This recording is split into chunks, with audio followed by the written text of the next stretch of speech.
दोस्तों, उत्तर प्रदेश के गाजीपुर में एक महिला ने अपने दामाद और बेटी के ससुरालियों पर गंभीर आरोप लगाए हैं। यहाँ तक कि एफआईआर भी दर्ज कराई है। बोली, मेरी बेटी को इन लोगों ने मार डाला है, लाश भी गायब कर दी है।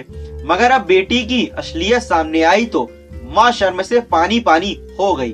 दरअसल हथौड़ा निवासी राजेंद्र की शादी 6 जून 2023 को विवाहिता रुचि संग हुई थी।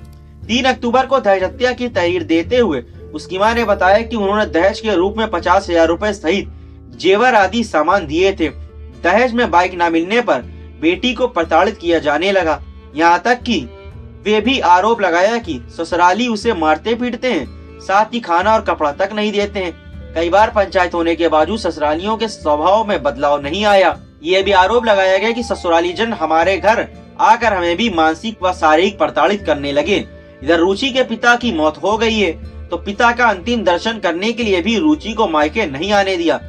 तहरीर में रुचि की मां ने लिखित आदेश या आरोप लगाया था कि जब उन्होंने रुचि को मिलने के बाद कही तो उनके ससुरालियों ने गाली देना या गाली गलौज करने को शुरू कर दिया और कहा कि हमने उससे ठिकाने लगा दिया है, जो करना है कर लो। दोस्तों, ये मामला सादा थाना क्षेत्र के भरापुर भोजू राय का है। यहाँ 3 अक्टूबर को राजवंती देवी पत्नी स्वर्गीय रामजी दास ने पुलिस ने तहरीर देकर एफआईआर दर्ज कराई थी। आरोप लगाया कि उसकी बेटी रुचि को उसके ससुरालियों ने दहेज के लिए प्रताड़ित किया, फिर हत्या कर उसकी लाश को गायब कर दिया। इसके बाद पुलिस ने जांच शुरू कर दी। इस बीच गहनता से तफ्तीश करने पर उन्हें मामला संदिग्ध लगा। जब छानबीन की तो पता चला कि जिस विवाहिता की हत्या किए जाने का मुकदमा उसकी ही मां ने दर्ज कराया है, वो तो जिंदा है। ये आया नया मोड़। यही नहीं, वो मध्य प्रदेश के ग्वालियर में किसी और से शादी कर वहाँ रह रही है। इस बीच सूचना के आधार पर शुक्रवार की सुबह 7 बजे बरहेता पुल के सीओ रामकृष्ण तिवारी ने विवाहिता को बरामद कर लिया और उससे पूछताछ की।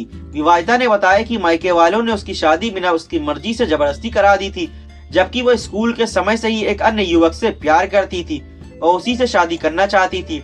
आगे बताया कि जबरदस्ती शादी होने के बाद वह खुद ही उसके साथ चली गई थी।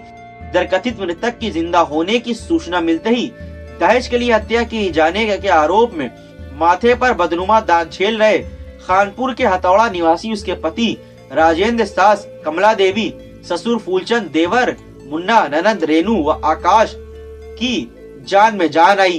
बाद में उसकी मां ने खानपुर पुलिस पर जबरदस्ती सुलह कराने का भी आरोप लगाए थे। इस बाबत सीओ रामकृष्ण तिवारी ने कहा कि विवाहिता सकुशल बरामद हो गई है और उसे मेडिकल के लिए भेजा जा चुका है। वहीं इस फर्जी मुकदमे को दर्ज कराकर ससुरालियों को फंसाने के सवाल पर सीओ ने कहा कि इस मामले में जांच कराकर आवश्यक कार्रवाई की जाएगी।